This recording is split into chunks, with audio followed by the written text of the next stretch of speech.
வைகோட்ட நேரடியாக அவர் கேட்டார், நீங்கள் ராஜினாமா பண்ணுங்க, நான் நிற்க வச்சு ஜெயிக்க வைக்கிறேன்னு. இதே வார்த்தை இந்த 6 பேருக்கும் கொடுக்கப்பட்டதா இந்த வாக்குறுதி? அதனால தான் இவங்க ராஜினாமா பண்ணாங்களேங்கிற கேள்வி தான் இப்போதைக்கு இருக்கு. 2 பேர் ராஜினாமா பண்ணா ஜெயிக்க வைக்கிறேன்னு சிஎம் சொல்றாங்க.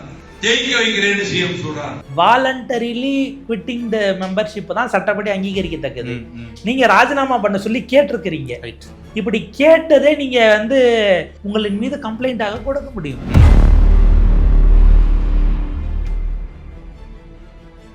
செங்கோட்டையன் ஒரு வார்த்தை சொல்றாரு, மத்திய அரசு இது தானே பண்ணுச்சு, ராஜினாமா செய்துவிட்டு கட்சியில் சேருவது குதிரை பேரம் அல்ல, மத்திய அரசே பாஜக அரசே இதைத்தான் மகாராஷ்டிராவில் செய்தது. நான் என்ன சொன்ன, குதிரை பேரம் என்று சொல்வதற்கு மத்திய அரசு அது செஞ்சிருக்கு. மோடியின் வழியில் விஜய் ஆட்சின்னு அவர் இன்னைக்கு ஒப்புதல் வாக்குமூலம் கொடுத்திருக்காரு. காங்கிரஸ் கட்சியின் கொறடாவான மாணிக்கம் தாகூர் அதை ஆதரிக்கிறார். தனிப்பெருங்கட்சியா வந்தது விஜய், மக்கள் மன்றத்தில் எடுத்த அரசியல் மாற்றம் அப்படின்னு அவங்க பதிவு பண்றாரு. மோடிஜி தான் இந்தியாவிலே தனிப்பெருங்கட்சி 240 ஜெயிச்சிருக்காப்புல. இப்போ இங்கிருந்து 50 பேர் ஓடினாங்கன்னா மக்கள் மன்றத்தில் நடந்த அரசியல் மாற்றம் அதை நாம் வரவேற்கணும். இதுக்கே இவ்வளவு கதறல்னா ஒரு ராகுல் காந்தியை பற்றி கேட்பாரு. கடந்த 12 ஆண்டுகளில் இந்தியாவிலேயே அளவுக்கு அதிகமாக எம்எல்ஏக்களையும் எம்பிகளையும் பறி கொடுத்த கட்சியை ஆதரிக்கிறதுனா நாங்கள் 3 பேரும் அது குறித்து அறிக்கை விட்டதனால்தான் 4 ராஜினாமாவோடு நின்றது அப்படின்னு சண்முகம் அவர்கள், திருமா அவர்கள், மு வீரபாண்டியன் ஆகிய 3 பேரும் சொன்னார்கள் இல்லையா? நீங்கள் கண்டிச்ச பிறகு 4ஓட நிற்காம அது 5 இப்போ 6 ஆயிருக்கே. 6ஓட நிற்கும்னு நீங்கள் உத்தரவாதம் நிச்சயமாக கொடுக்க முடியாது. எடப்பாடி பழனிசாமி என்னை கேட்டால் போகிற போக்க பார்த்தா அவர் 5 வருஷத்துக்கும் ஒரு ரெசார்ட்டை வாடகைக்கு எடுத்து இருக்கிற எம்எல்ஏவை உள்ளே வச்சு 3 வேளையும் சாப்பாடு கொடுத்து பார்த்துக்கிற நிலைமைக்கு தான் இன்னைக்கு அதிமுக போயிருக்கு.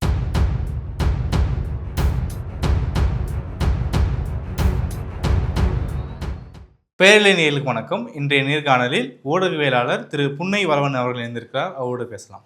வணக்கம் ஐயா. வணக்கம் சார். நேற்று பார்த்தீங்கன்னா வைகோ அவர்கள் என்கிட்ட டைரெக்டாகவே விஜய் அவர்கள் பேசினார், எம்எல்ஏக்களை ராஜினாமா பண்ண சொன்னார் அப்படின்னு சொல்லி பேசியிருந்தார்.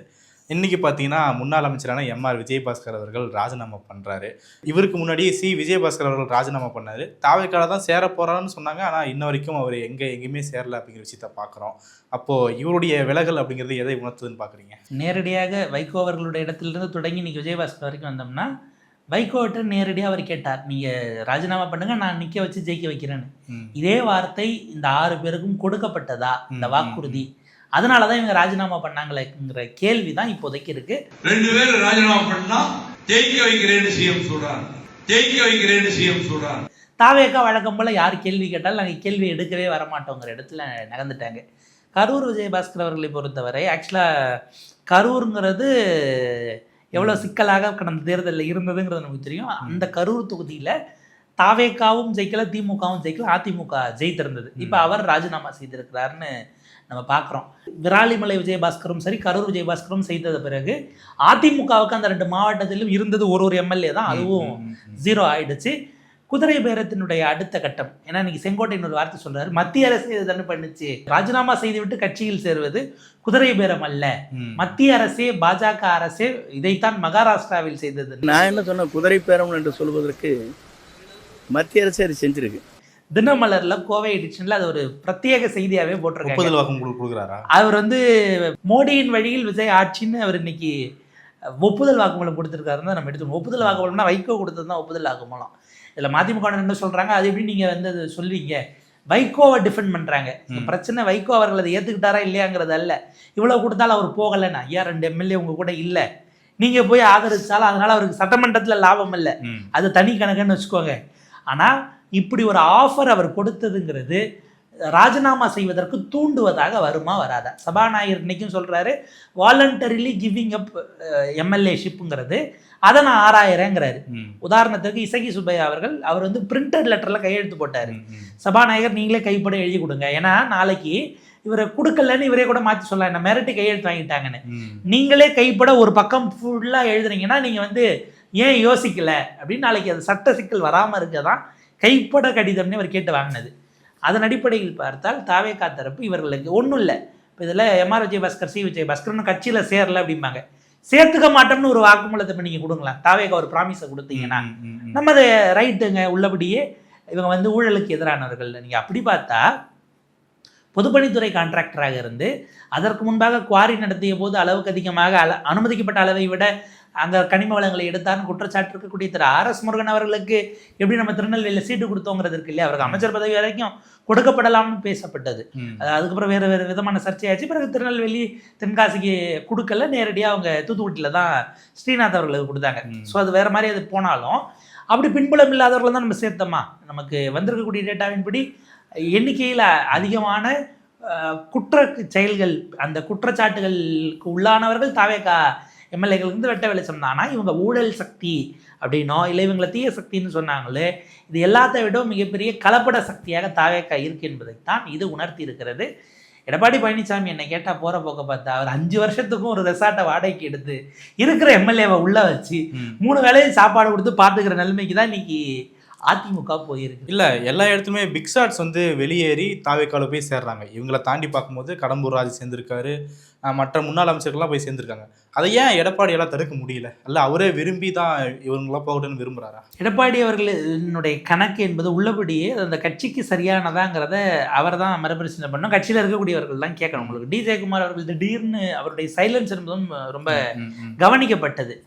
நீங்கள் அவர் அப்பப்போ ஏதாவது ஏஐயில் கார்ட்டூனை போட்டு முதலமைச்சருக்கு பாடம் எடுக்கிற மாதிரி பத்திரிகையாளரை கண்ணியமாக எதிர்கொள்வது எப்படி, அது சட்டமன்றத்தில் ஒழுங்காக நடந்து கொள்வது எப்படின்லாம் அவர் அப்பப்போ ஒரு கார்ட்டூனு ChatGPT வச்சு வரைஞ்சி டக்குன்னு வைரல் ஆகிடுறாப்புல. கட்சிக்காரர்கள் நிகழ்ச்சிகளுக்கெல்லாம் அவர் போகிறாரு, கட்சி நிகழ்ச்சிகள் இல்லை, கட்சிக்காரர்கள் வீட்டு நிகழ்ச்சிக்கெல்லாம் வராரு, சுகதுக்க நிகழ்ச்சிகள், பட் ஒரு சவுண்ட் இல்லாமல் இருக்கே அப்படின்ற மாதிரிலாம் அவரையும் பார்க்குறாங்க. பிக் ஷாட்ஸ் போகிறது எடப்பாடி பழனிசாமி தடுக்க முடியல அப்படின்னா ஒன்று இவங்க சேலஞ்ச் பண்ணாமல் போனால் பரவாயில்லங்கிற நிலைக்கு அவர் வந்துட்டாரான்னு ஒரு கேள்வி இருக்குது.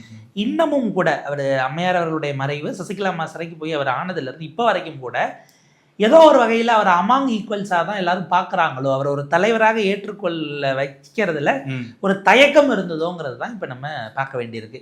நம்மளாம் ஒன்றா தானே மாவட்ட செயலாளராக இருந்தோம், நீ என்ன திடீர்னு சிஎம் ஆகிட்ட அப்படி ஆனதுனால நீங்கள் வந்து கட்சிக்கு தலைவராங்கிற வகையில் தான் இவங்கெல்லாம் அணுகியிருக்காங்களோன்னு இப்போ நமக்கு அப்படி அணுகிறதாக இருந்தாலும் இப்போது 10 வருடம் ஆன்டி இன்குபன்சி இருந்து அவர் ஒரு 70 சீட்டு பக்கமாக 2021 தேர்தலில் ஜெயிக்கிறாரு. அப்போது அந்த விஷயம் கூட அவருக்கு வந்து நிர்வாகிகள் மத்தியில் நம்பிக்கை ஏற்படுத்தலையா? அதுதான் கடந்த 5 வருடங்களாக கட்சியிலிருந்து ரொம்ப பெருசு ஆட்கள் போகாமல் இருந்ததுக்கு காரணம். நீங்கள் திமுகவில் இணைந்தவர்கள் எல்லாம் இவர் உள்ளவே சேர்த்துக்க முடியாதுன்னு விலக்கி வைத்தவர்கள் தான். ஓபிஎஸ்ஓ அல்லது மைத்ரேயன் அவர்களோ அல்லது வைத்திலிங்கமோ மனோஜ் பாண்டியனோ எடப்பாடி வேண்டான்னு சொன்ன பிறகு வேறு வழி இங்கே வர முடியலன்னுட்டு அங்கே போனவங்களாக தான் இருந்தாங்க. ஆனால் 26 முடிவு என்பது இதுக்கு மேலே அது இப்போ போகிறவங்களுக்கு என்ன நினைக்கிறாங்க, இதுக்கு மேலே அதிமுகவுக்கு எதிர்காலம் இல்லைன்னு அவங்க ஏதோ ஒரு வகையில் நம்புகிறாங்க. அது உண்மையா பொய்யா அதுதான் நடக்குமாங்கிறதுக்குள்ளே நம்ம போல. ஆனால் இதுக்கப்புறம் அதுக்கான நம்பிக்கை துளிர் விடலை என்பதனால எடப்பாடி பழனிசாமி அவர்களே இந்த கட்சியை பார்த்து என்ன பண்ணாலும் போட்டோம். இப்போ கட்சி தான் பெரியது, இல்லை அம்மா வளர்த்த கட்சினா நாங்கள் உள்ளே இருந்தே அவரை மாற்றுவோன்னு அவங்க முடிவெடுக்கலை. அவங்க அரசியல் எதிர்காலத்துக்கு எது நல்லதோ, எது சரியானதோ, இல்லை எதில் போனால் அடுத்த கட்டத்துக்கு நமக்கு அதிகாரத்தில் இருக்க முடியுமோ அதை நோக்கி தான் நகர்றாங்க. அப்போ இதுக்கு இவங்க கட்சியை அவர் சீரழித்து விட்டாருங்கிறதுலாம் வெளில போகிறப்ப அப்புறம் கட்சியை நல்லா பார்த்துட்டார் அதனால் வெளில போகிறோன்னு சொல்ல முடியுங்கிற வகையில் பிரியும் போது வைக்கக்கூடிய விமர்சனங்களை நம்ம ரொம்ப பெருசாக எடுத்துக்க வேண்டாம். உதாரணத்துக்கு கூட்டணி விட்டு வெளில வரும்போது வைகோ சொல்கிறதெல்லாம் ஒரு பிஞ்ச் ஆஃப் சால்ட்டாக எடுத்து தான் போதும். அதுக்கு திமுகவும் பெருசாக ரியாக்ட் பண்ணுறதுனாலும் அடுத்து அவங்க வைக்கிற குற்றச்சாட்டு இதுக்கு இதே அளவான தீவிரத்தன்மையோடு இருக்கும். அதனால் இந்த இடத்துல எடப்பாடி பழனிசாமி அவர்கள் தோற்றிருக்கிறார். அவங்க எதிர்பார்த்தது 5 வருஷத்துக்கு ஒரு வாட்டி நம்ம ஆட்சி எடுத்தால் திரும்ப வந்துடுவோம், எடப்பாடி கொண்டு வருவார்னு எதிர்பார்த்தாங்க. கொண்டு வர முடியல. இதுக்கப்புறம் இங்கே இருந்தால் நமக்கு லாபம் இல்லைன்னு வெளியில் போகிறாங்க. எடப்பாடி பழனிசாமி அவர்களும் தன்னுடைய பிடிவாதங்களினால் பல விஷயங்களை அவரும் அதில் பொறுப்பு இருக்குது. தலைவருங்கிறதுனால அவருக்கு 51% மற்றவங்களுக்கு அதை 49% தான் கொடுக்க முடியுமே தவிர அவருடைய தோல்வியின் விளைவு. இதில் என்ன சிக்கல்னா, நீங்கள் அந்த 4 பேர் ராஜினாமா, அது 3 பேர் ராஜு 4 ஆச்சு இல்லை, மற்றவங்க எல்லாரையும் கூப்பிட்டு வச்சு நீங்கள் பேசியிருந்தா இந்த 2 நடந்திருக்காது இல்லை. அது அந்த இடமும் எடப்பாடி பழனிசாமி கோட்டை விட்ட இடமாக இருக்கிறது. அவருடைய கேடர்ஸ்க்கு இந்த தோல்விக்கு பிறகு ஒரு நம்பிக்கையை எடப்பாடி பழனிசாமி கொடுப்பதற்கு செய்தது பத்தவில்லை. அவர் மாவட்ட வாரியாக தொகுதி வாரியாக கூப்பிட்டெல்லாம் அப்படியே அங்கங்கே மீட்டிங்ஸ் சிலது நடத்தினாங்க. அது போதுமான அளவுக்கு உங்கள் கேடர்ஸ் உங்களை நம்புறதுக்கு நம்பிக்கையை நீங்கள் கொடுக்கல என்பது தான் இந்த விலகல்கள் காட்டக்கூடியது. நமக்கு இதில் சீனுக்குள்ளே இல்லைனாலும் நம்ம கேட்க வேண்டிய கேள்வி, நாங்கள் 3 பேரும் அது குறித்து அறிக்கை விட்டதனால்தான் 4 ராஜினாமாவோடு நின்றது அப்படின்னு சண்முகம் அவர்கள், திருமா அவர்கள், மு வீரபாண்டியன் ஆகிய 3 பேரும் சொன்னார்கள் இல்லையா? நீங்கள் கண்டித்த பிறகு 4ஓட நிற்காமல் அது 5 ஆகி இப்போ 6 ஆயிருக்கே. 6ஓட நிற்கும்னு நீங்கள் உத்தரவாதம் நிச்சயமாக கொடுக்க முடியாது. முன்னாடி ஐ திங்க் சமூக வலைத்தளத்தில் தான் ஒரு பதிவு ஒன்று வந்ததுன்னு நினைக்கிறேன். யார் போட்டான்னு நினைவில்லை. போட்டவருக்கான கிரெடிட்ஸ் டியூ கிரெடிட்ஸோட பேசாமல் தேர்தல் ஆணையம் புஷி ஆனந்தையும் ஆதவர்ஜனாவையும் அழைத்து இன்னும் எத்தனை பேரை தாங்க கூப்பிட போறீங்க? ஒவ்வொரு சனிக்கிழமையாக நடத்தினா நாங்கள் எலெக்ஷன் டேட் அறிவிக்கணும், அவசரப்பட்டு 4 அறிவிச்சா அப்புறம் 4 பேர் பின்னாடி பண்ணுவாங்க. எவ்வளோ நாள் வரைக்கும் பேக்கேஜ் நீங்கள் வச்சுருக்கீங்கன்னு தெரிஞ்சதுன்னா சாட்டர்டே, அதுக்கப்புறம் நாங்கள் எலெக்ஷன் பொறுமையாக அறிவிப்போம் அப்படின்னு இன்ஸ்டால்மெண்ட்டில் செய்யாதீங்க அப்படின்னு கூப்பிட்டு பேசல. அதில் தான் என்ன சொல்கிறாங்கன்னா, விஜயபாஸ்கர் அவர்களோ இல்லை இந்த விஜயபாஸ்கர் அவர்களோ இன்னும் தாவேக்களை போய் சேரல. அப்படி இருக்கும்போது தாவேக்கா சொல்லி தான் இவர்கள் ரிசைன் பண்ணாங்கன்னு எப்படி முடிவுக்கு வரீங்கன்னு கேட்குறாங்க இல்லையா? விஜயபாஸ்கர் மீது 5 ஊழல் புகார் இருக்கிறது. இதில் 5 கேஸ் இருக்குது. 2 டிவிஎஸ்சி டிஸ்ப்ரொபோர்ஷனேட் அசெட், 4 கேஸ், மீதி 2 கேஸ் இடி கேஸ். இது தொடர்பாகவே தான் உள்ள வந்தது. 1 சிபிஐ கேஸ். சிபிஐங்கிறது நீங்கள் உட்காழ நகர்த்தினாலும் இந்த 4ங்கிறது இடி சம்மந்தப்பட்டிருக்கக்கூடிய 2 எஃப்ஐஆரின் மீது 4 வழக்குகள் நம்ம எடுத்துக்கலாம் இடி உள்ள வந்ததுனால. இப்போ 4 ஊழல் வழக்குகள் குற்றச்சாட்டு அவர் மீது இருக்குன்னா, இதை முடிகிற வரைக்கும் ஊழல் கரை படித்தவரை எங்கள் கட்சியில் சேர்க்க மாட்டோம்னு தாவேகா அறிவிக்கட்டும். அவங்க என்ன வர்றது, நாங்கள் உள்ளே வந்தாலும் எம்எல்ஏ பதவி கொடுக்க மாட்டோம்.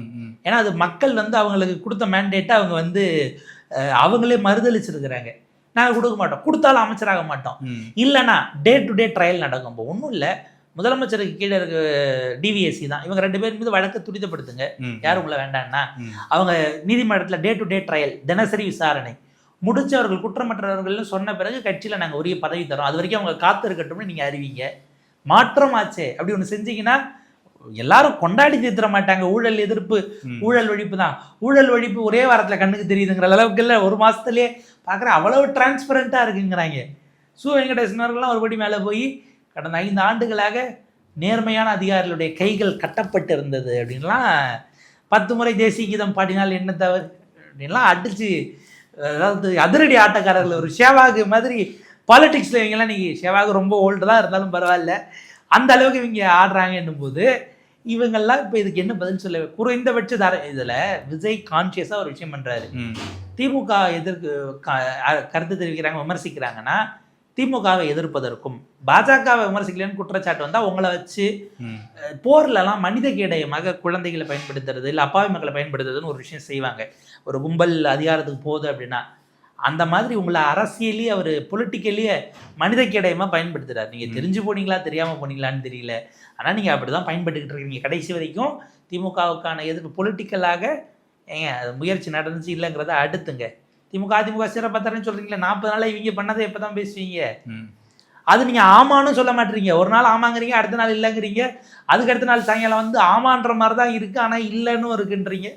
இதெல்லாம் வச்சுட்டு எவ்வளோ நாளைக்கு ஓட்டுறதுங்கிற கேள்வி இருக்குது. ஸோ இவர்கள் எல்லாம் சேர்க்க மாட்டேன் என்று விஜய் உத்தரவாதம் கொடுப்பார் என்று சொன்னால் நாம் வரவேற்று உள்ளபடியே இதுதான் மாற்றம்னு பவு டவுன் பண்ணிட்டு போகலாம். இப்படியே ஆட்களை இழுத்து கொண்டு இப்போது எம்எல்ஏ ஆகி அவங்களுக்கு ஒரு மெஜாரிட்டி கிடைச்சிருச்சு அப்படிங்கும்போது ஆப்வியஸாக இடதுசாரிகளுக்கு வேறு வழியே கிடையாது, கூட்டணி விட்டு வெளியேற ஆக வேண்டும் அப்படிங்கிற விஷயத்தை பார்க்குறோம். இன்னொரு பக்கம் பார்க்கும்போது விசிகாவும் ஐஎம்எலும் அமைச்சரவையில் இடம் பெற்றிருக்கிறாங்க. அவங்க என்ன முடிவு எடுக்காங்கன்னு பார்க்கலாம். நம்ம இதில் என்னென்னா முடிவை எடுக்கிற இடத்துல அவங்களாம் இருக்காங்களான்னு ஒரு கேள்வியை நம்ம எழுப்ப வேண்டி இருக்கிறது. அஃப்கோர்ஸ் இடதுசாரிகளை பொறுத்தவரை அவங்க ரொம்ப கான்சியஸாக தான் நாங்கள் ஆட்சியில் பங்கு வகிக்க மாட்டோங்கிற முடிவெடுக்கிறாங்க. அதுக்கு அவங்க சில நியாயங்களை சொல்கிறாங்க. ஏன்னா மக்கள் பிரச்சனைக்காக நாங்கள் ஆட்சியில் அங்கம் வகிச்சுட்டு போராட முடியாது அப்படின்லாம் சில விஷயங்கள் சொல்கிறாங்க. ஏன்னா அந்த கேள்வி கேட்கப்பட்டது I think Tughlaq Idhaya sir கேட்டதான் ஞாபகம். அந்த ஓப்பன் டாக் நடந்த போது நம்மளே தொழிலாளர் பிரச்சனைக்காக போராடுறதுக்கு பதிலாக தொழிலாளர் நலத்துறை அமைச்சராகவே ஒரு கம்யூனிஸ்ட் ஒரு தலைவர் உட்கார்ந்து ஒரு எம்எல்ஏ உட்காந்துருந்தா அது வேற மாதிரிலாம் இருக்கும். செஞ்சு கொடுக்குற இடத்துக்கு கேட்குற இடத்துல எவ்வளோ நாள் இருக்கணும் அப்படிங்கும்போது அதுக்கு அவங்க ஒரு விளக்கம் கொடுத்தாங்க. இந்த அரசு பல விதமான கொள்கை முடிவுகளை எடுக்கும், தொழிலாளர் நலன் இல்லாமல் அதுக்கெல்லாம் நாங்கள் உடன்பட்டு போகிற மாதிரி இருக்குங்கிற மாதிரியான சில விளக்கங்களை சொன்னாங்க.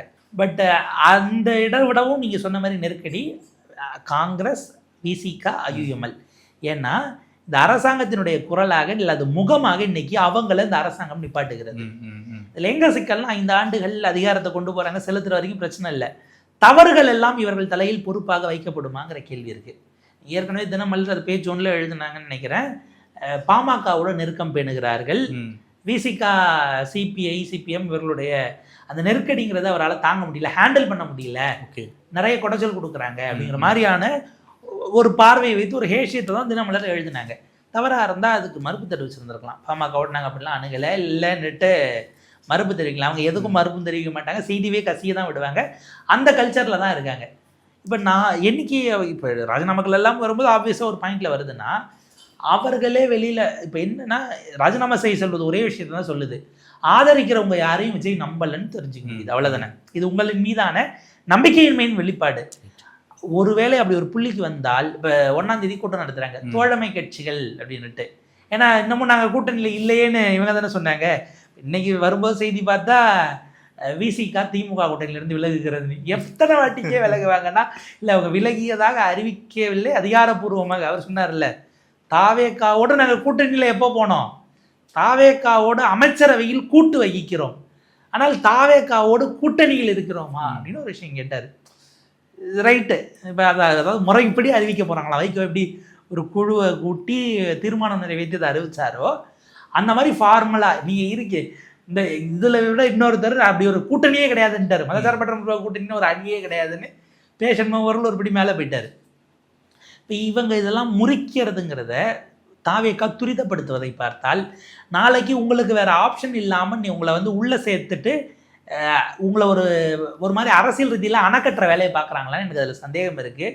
தோழமை கட்சியாக ஒன்ஸ் உள்ளே போயிட்டால் அடுத்து ஃபார்மலாக அவங்க அறிவிக்க போகிறாங்க. ஒருவேளை பாஜக ஃபார்மேட்டில் ஒரு கன்வீனரை போட்டு ஒரு கொள்கை அரசுக்கான இதை வடிவமைக்கக்கூடிய ஒரு குழுன்னு எல்லா கட்சியிலேருந்து ஒரு தலைவரை போட்டு ஒரு குழுவை கூட உருவாக்கலாம். அதுக்கான அர்த்தம் திமுக தனிமைப்பட வேண்டும்ங்கிறது பொலிட்டிக்கலி. இன்னொன்று, இந்த கட்சிகள் இவ்வளவு பாண்டடாக உள்ளே வந்துட்ட பிறகு இவங்க வெளியில் போகாமல் நம்மளோட தான் ட்ராவல் பண்ணி ஆகணுங்கிற ஒரு நெருக்கடியை நிர்பந்தத்தை ஏற்படுத்துவது என்கிற கணக்கும் அதில் இருக்கிறது. பாஜக ஏன் மௌனமாக இருக்கிறது என்றால், திமுக பலவீனப்படுவது, திமுக தனித்து விடப்படுவதற்காகத்தான் அவர்கள் இவ்வளவு ஆண்டுகளாக அவங்க வேலை பார்த்தாங்க. குறிப்பாக கடந்த 12 ஆண்டுகளில் திமுகவினுடைய அந்த எதிர்ப்பு அரசியலை எப்படியாவது மட்டுப்படுத்தணும்னு பல வழிகளை முயற்சி பண்ணாங்க. அதை விஜய் செய்கிறார் என்னும்போது இப்போது அவர்கள் தரப்பிலிருந்து விஜய்க்கு கொடுக்கக்கூடிய ஆதரவு விஜய்க்கான ஆதரவு அல்ல, விஜயனுடைய வளர்ச்சிக்கானதல்ல, திமுகவின் சரிவில் சந்தோஷத்தில் கொடுக்கக்கூடிய ஆதரவு. பார்ப்போம். இது அடுத்தது பாஜக எதிர்ப்பு அரசியலை இவங்கெல்லாம் உள்ள போய் விஜய் அந்த இவங்களுடைய பாஜக எதிர்ப்பு அரசியலை கையில் எடுக்கிறாரா, இல்லை விஜய் அவங்களுடைய பாஜக எதிர்ப்பு அரசியலை மட்டுப்படுத்தி அந்த ஷார்ப்னஸை காலி பண்ணுறாராங்கிறத நம்ம விரைவில் பார்க்கலாம். மதிமுக விஷயத்தை பொறுத்த வரைக்கும் விஜய் அவர்கள் அஷூரன்ஸ் கொடுக்குறாரு, ராஜினாமா பண்ணுங்க, நான் பிரச்சாரம் பண்ணி ஜெயிக்க வைக்கிறேன் அப்படின்னு சொல்லி. ஆனால் அப்படி இருந்தும் அந்த 2 எம்எல்ஏக்களும் வந்து நாங்கள் ரிசைன் பண்ண மாட்டோம்னு சொல்லிட்டு திமுக கூட நிற்கிறதாக அவங்க வந்து பேட்டி கொடுக்குறாங்க அப்படிங்கிற விஷயத்த பார்க்குறோம். இந்த முடிவு எப்படி பார்க்குறீங்க? இதில் ஒரு விஷயம் வைகோ அவர்கள் சொன்னார், எங்கள் எம்எல்ஏவை ராஜினாமா பண்ண வேண்டான்னு திமுக சொல்கிறது என்ன பேரம் அப்படின்னாரு. தேர்தல் ஆணைய ஆவணங்களின்படி அவங்க சட்டமன்றத்தினுடைய பதிவின்படி அவங்க மதிமுக எம்எல்ஏக்கள் கிடையாது. நீங்கள் எப்போ எங்கள் எம்எல்ஏவை நீங்கள் ஏன் உதயசூரியனில் நிற்க வைக்கிறீங்கன்னு கேட்டிருக்கணும்னா, சீட்டுகள் ஒதுக்கப்பட்ட அன்னைக்கு ஏ ஃபார்ம் பி ஃபார்மில் என்னைக்கு திமுகவினுடைய தலைவர்கள் கையெழுத்து போட்டு கொடுத்தார்களோ அந்த நிமிடத்தோடு அவர்களுக்கும் அதிமுகவுக்குமான உறவு என்பது முடிந்தது. என்ன கேள்வினா, வாலண்டரிலி குவிட்டிங் த மெம்பர்ஷிப் தான் சட்டப்படி அங்கீகரிக்கத்தக்கது. நீங்கள் ராஜினாமா பண்ண சொல்லி கேட்டிருக்கிறீங்க. இப்படி கேட்டதே நீங்கள் வந்து உங்களின் மீது கம்ப்ளைண்ட்டாக கொடுக்க முடியும். ஆனால் சம்மந்தப்பட்டவர்கள் அது வேண்டாங்கிற இடத்துக்கு அவங்க போகிறாங்க. என்னன்னா, நீங்கள் ராஜினாமா பண்ணிட்டு வாங்க, நான் திரும்ப ஜெயிக்க வைக்கிறேன்னு சொல்கிற விஜய் நல்லவர், நாங்கள் இதில் ஜெயிச்சோம், நாங்கள் தொடர்ந்து. ஒரு கேள்வி, நீங்கள் வந்து விஜய் சொல்லி தான் உங்களுக்கு அந்த ஐடியா வருது, அவங்களை ராஜினாமா பண்ண சொன்னால் நம்ம நிற்க வைக்கலாம் அப்படிங்கிற ஐடியா நீங்கள் யோசிக்கல, விஜய் தான் உங்களுக்கு அந்த ப்ரப்போசலை கொடுக்குறாரு. அவங்க திமுக சொல்லி தான் ஏன் நடக்கணும், அவங்களே ராஜினாமா பண்ண மாட்டேன்னு சொந்தமாக முடிவெடுக்க மாட்டாங்களா? உங்கள் தொண்டர்கள் அப்படி செஞ்சுருக்க கூடாதா? ஏன் நீங்கள் அந்த பெனிஃபிட் விட கொடுக்க மாட்டேங்க? கடையநல்லூர் எம்எல்ஏ வந்து நான் சாதி கடந்து மதம் கடந்து அந்த தொகுதியில் நான் ஜெயிச்சிருக்கேன் அப்படிங்கிற விஷயத்த சொல்றாரு, பதிவு பண்ணிட்டு. அவர் கூடுதலாக சொல்றாரு ஒரு 6 மாதம் பொறுப்போங்கிறாரு. அவரு வைகோ அவர்கள்ட்ட நான் சொல்றது, தாவேக்கா குறித்து நம்ம புரிஞ்சுக்க டைம் வேணும். இந்த மக்களுக்கும் நான் என்ன எதுவும் செய்யலை, அவங்க உங்களுக்குமே தான் ஏன் எதுவும் அன்போடு இருக்காங்க. ஒரு 6 மாதம் நான் அவங்களுக்கான அந்த பணியை செஞ்சுட்டு இந்த அரசாங்கம் எப்படி நடக்குதுன்னு பார்த்துட்டு நம்ம இந்த முடிவு எடுக்கலாம். மக்களுக்கு நான் எதுவுமே செய்யாமல் நம்ம மை காயாமல் தான் நமக்கு விரல் இருக்குது. அந்த நிலையில் நான் வர்றது சரியாக இருக்காது. நான் இன்னமும் அதிமுகவில் தான் தொடர்றேன்னே கடையநல்லூர் ராஜேந்திரன் அவர்கள் பதிவு பண்ணுறாரு. ஏன்னா அவர் அதிமுகவிலே வளர்ந்து வந்தவர் அப்படிங்கிறதுனால அவருக்கு அந்த உணர்வு நான் இன்னமும் அதிமுக காரன் தான். ஏன்னா 5 வருஷம் கருப்பு துண்டோடைய கூட நான் சட்டமன்றத்துக்கு போயிட்டு வரேங்கிற அளவுக்கு தான் அந்த உடன்பாடு வருது. என்ன சிக்கல்னா, இவங்க 2 பேரும் பண்ணுறது, இவங்க குதிரை பேரத்தை நார்மலைஸ் பண்ணுவதற்காக அவங்க ராஜினாமா பண்ணாததை வைகோ கொண்டு வருகிறாரா? நீங்கள் ஃபேசிசம்னா இங்கே நீங்கள் என்ன பாயாசமானு கேட்டு நார்மலைஸ் பண்ண மாதிரி இது ஒட்டக பேரம், இது குரங்கு பேரம், இது கழுத பேரங்கிறது விஷயத்தோட சீரியஸ்னஸை டைல்யூட் பண்ணுறதுக்கான ஒரு கேள்வி இருக்குது. விஜயை ஏன் மதிமுக டிஃபெண்ட் பண்ணுது? நேற்றைக்கு நடந்த ஒரு விவாதத்தில் மதிமுக செய்தி தொடர்பாளர் ஐயா ஒருத்தர் பேசும்போது, நாங்கள் விஜய் கூட கூட்டணிலாம் அறிவிக்கலையே, அந்த 21 தீர்மானத்தில் திமுக உடனே விட்டு விலகுறோம் தான் இருந்தது, ஆனால் அறிவிக்கலை அப்படின்னாரு. இந்த இடைத்தேர்தலில் ஆதரிப்புங்கிறது எப்படி? கூட்டணியில் சேராமல் ஆதரிக்கிறீங்க, வெளியிலிருந்து வேட்பாளருக்கு ஆதரவு, வெளியிலிருந்து அரசுக்கு ஆதரவு தெரியும், வெளியிலிருந்து வேட்பாளருக்கு ஆதரவுங்கிறது கொஞ்சம் புதுசாக இருக்குங்கிற மாதிரி தான் நம்ம அதை பார்க்க வேண்டியிருக்கு. நீங்கள் போகிறதுல தப்பு இல்லை, அது உங்களுடைய விஷயங்கள். ஆனால் போகும்போது அதை எப்படி நிகழ்த்துகிறீர்கள்ங்கிறதுக்கு என்னென்ன விமர்சனங்களை வச்சுட்டு போகிறீங்கிறது இருக்குது. பல்வேறு மனக்கசப்புகளின் காரணமாக விலகுறோன்னு ஒரே வரியில் நீங்கள் முடிச்சிருந்தா கூட அது வேறு மாதிரி போயிருந்திருக்கும். இப்போ இந்த விலக சொல்கிற விஜய் அவர்களை ஏன் விலகணும்னு நீங்கள் கேட்டிங்களா? அதில் பலரும் சொல்கிறாங்க, கூட்டணி கட்சிகளை அவங்களுக்கு ஒரு இது வேண்டாமா, அவங்களுக்கான ஒரு மதிப்பீடு அடையாளம் வேண்டாமா, எதுக்கு பெரிய கட்சியோட சின்னத்தில் நீங்கள் சொல்கிறீங்கன்னு. யார் இப்போ உங்களை நிற்க வைக்கிறேன்னு சொல்கிறாரோ திரு விஜய் அவர்கள், எனக்கு தெரிஞ்ச 3 பேரை நீங்கள் விசில் சின்னத்தில் நிற்க வச்சிருக்கிறாரு. முஸ்தபா அவர்கள் அவர் தனியாக அமைப்பு வைத்திருந்தார் ஆப்வியஸாக. அதே போல் பார்த்தீங்கன்னா காமு ஷெரீஃப் அவர்கள், அதை தாண்டி உங்களுக்கு ஜெகநாத் மிஸ்ரா இப்போ தான் இணைக்க போகிறாருனார், இணைச்சிட்டாரான்னு தெரியல. ஜெயித்த பிறகு அவர் எம்எல்ஏவாக வெற்றி பெற்ற பிறகு சேர்க்கறதுக்கான விஷயங்கள் வந்தது அப்படின்னாங்க. அப்போ அவங்க 3 பேர், ஒரு உதாரணத்துக்கு நாளைக்கு திரு ஸ்டாலின் அவர்கள் இவங்க 3 பேரை கூப்பிட்டு உங்கள் சுயமரியாதை, உங்களுக்கு ஒரு அடையாளம் வேணும், நீங்கள் விசிலில் நின்னதை ராஜினாமா பண்ணுங்க, நான் பிரச்சாரம் பண்ணி உங்களுக்கு தனி சின்னம் வாங்கி ஜெயிக்க வைக்கிறேன்னு ஸ்டாலின் அவர்களோ அல்லது மோடிஜியை கூப்பிட்டு பேசினார்னா இவங்கெல்லாம் என்ன சொல்லுவாங்கன்னு ஒரு கேள்வி வருது இல்லை? அன்னைக்கு அது என்ன பேரமாக படும்னு ஒரு கேள்வி இருக்குல்ல. எனக்கு என்னன்னா, இப்படி ஆட்களை ராஜினாமா பண்ணி கூப்பிட்டு போகிறத இந்தியாவினுடைய மிகப்பெரிய எதிர்கட்சியாகிய காங்கிரஸ் கட்சியின் கொறடாவான மாணிக்கம் தாகூர் அதை ஆதரிக்கிறார். அவங்களுக்கு கீழே 100 பேர் இருக்காங்க, ஒரு விப்பா இருக்காரு. இந்த 100 பேர் நாளைக்கு ஏதாவது ஒரு சட்டத்தை மோடிஜி கொண்டு வராரு, எதிர்த்து ஓட்டு போட சொல்கிறாங்க, ஒரு 50 பேர் அதை ஆதரித்து ஓட்டு போட்டு ராஜினாமா லெட்டரை கொடுத்தாங்கன்னா, மாணிக்கம் தாகூர் இங்கே விஜய் அவர்களுக்கு போட்டு அதே ட்விட்டர் அந்த வார்த்தையை அப்படியே ஞாபகப்படுத்தி சொல்கிறேன், மக்கள் மன்றத்தில் அவர்கள் ஒரு சரியான முடிவை, அரசியல் முடிவை எடுத்திருக்கிறார்கள். அதாவது மக்கள் மன்றத்தில் நிகழ்ந்த மாற்றம். ஏன்னா ஜெயிச்சது தனிப்பெருங்கட்சியாக வந்தது விஜய், மக்கள் மன்றத்தில் எடுத்த அரசியல் மாற்றம் அப்படின்னு அவங்க பதிவு பண்ணுறாரு. மோடிஜி தான் இந்தியாவிலே தனிப்பெருங்கட்சி 240 ஜெயிச்சிருக்காப்புல. இப்போ இங்கிருந்து 50 பேர் ஓடினாங்கன்னா மக்கள் மன்றத்தில் நடந்த அரசியல் மாற்றம் அதை நாம் வரவேற்கணும். இதுக்கே இவ்வளவு கதறல்னா ஒரு ராகுல் காந்தியை பற்றி கேட்பாரு, இது அவர் தான் விளக்கணும்.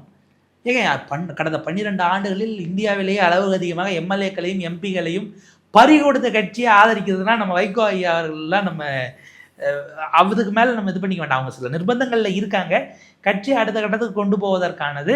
இப்போ என்னென்னா அவருக்கு இருக்கிற நிர்பந்தம், அவர் போய் ஆதரிச்சால் அதனால சட்டமன்றத்தில் விஜய் அவர்களுக்கு லாபம் இல்லை. ஏன்னா 2 எம்எல்ஏவும் அவர் கூட இல்லை.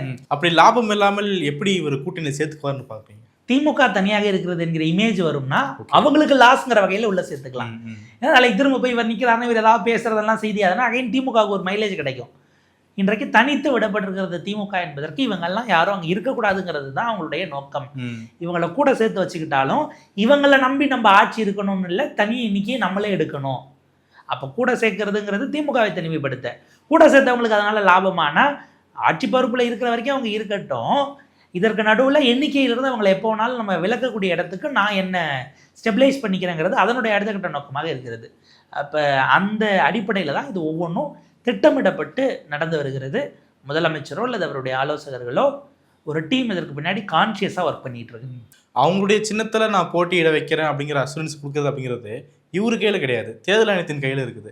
அப்போது அந்த டீலை எப்படி நம்ம புரிஞ்சுக்கிறது? 2 தொகுதியிலையும் வேறு வேறு சின்னத்தை கூட தேர்தல் ஆணையம் நினச்சா கொடுக்க முடியும்.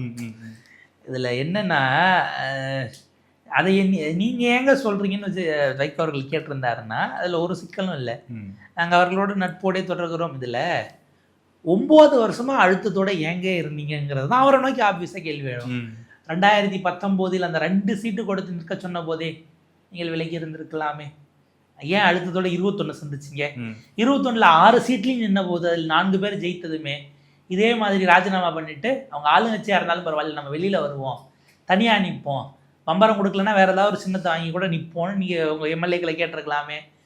ஒரு 2 சீட்டு 1 சீட்டாக குறைந்து அதுவும் துறை வைக்க நிற்கும் போது அடம் பிடிச்ச மாதிரி மற்றவங்க நிற்கும் போது நீங்கள் ஏன் அடம் பிடிக்கலங்கிற கேள்வி வருது இல்லை? இந்த பொறுப்பெல்லாம் அவங்க அழுத்தம் கொடுத்தாங்கன்னா ரைட்டுங்க, கொடுத்தாங்கங்க. நீங்கள் இப்போ மீறிட்டு வரவங்க ஆட்சி அதிகாரத்தை விட்டு இறங்குற வரைக்கும் ஏன் கமலஹாசன் மாதிரி நாங்கள் சீட்டே இல்லாமல் ஆதரிக்கிறோம், எங்களுக்கு சுயமரியாதைக்கு சிக்கலாக இருக்குன்னு நீங்கள் முடிவு எடுக்கலாமே. இதெல்லாம் நீங்கள் இப்போ வேண்டான்னு முடிவு எடுத்தீங்கன்னா குறைஞ்சபட்சம் ஏதோ ஒரு விஷயத்திற்காக நீங்கள் கன்வின்ஸ் ஆகிருக்கிறீங்க. இப்போ மொத்தப்படி அவங்க மேலே மட்டும் போடுறீங்க. என்ன இப்போ வெளில வரணும்னு முடிவு எடுத்துறீங்க, அதனால் அவங்க மேலே போடுறீங்க. என்னை கேட்டால் இதோட விட்டுட்டு நீங்கள் இந்த அரசு அவங்க எந்த மாதிரி தமிழ்நாட்டுக்குரிய ஒரு அரசினுடைய கொள்கை நிலைப்பாட்டில் இருக்காங்கங்கிறத ஸ்க்ரூட்டினைஸ் பண்ணுற இடத்துக்கு இல்லை அதில் அட்வைசருங்கிற ரோலை கூட நீங்கள் தயவு செஞ்சு மதிமுகவோ சிபிஐயோ சிபிஎம்மோ விசிகாவோ ஐஎம்எல்லோ போய் கன்ஸ்ட்ரக்டிவாக அந்த அரசு கொண்டு போகிறதுக்கான வழியை நீங்கள் பாருங்கள். எதிர்கட்சியாக இருந்து இந்த அரசு செய்யக்கூடிய தவறுகளை கொண்டு வந்து மக்கள் மன்றத்தில் வைத்து அதில் கோர்ஸ் கரெக்ஷன் செய்கிற வேலையை திமுக பார்க்கட்டும். நீங்கள் உங்களுக்குள்ளே அடிச்சுக்கிறதுங்கிறது ஆட்டோமேட்டிக்காக இதை கிளப்பி விட்டுட்டு தாவேக்கா கம்ஃபர்டபுளாக இருந்து எல்லாத்தையும் பார்க்குறாங்களோ என்கிற ஒரு பார்வையும் சந்தேகமும் நமக்கு எழுது. இப்போ இருக்கிற அரசியல் சூழல் எப்படி வந்து ஒரு வடிவம் பெறுது அப்படிங்கிறத பொறுத்து வந்து பார்க்கலாம். நிறைய முக்கியமான விஷயங்கள் பண்ணிட்டீங்க. உங்களுடைய நேரத்திற்கும் கருத்துக்கும் மிக்க நன்றி. மிக்க நன்றி.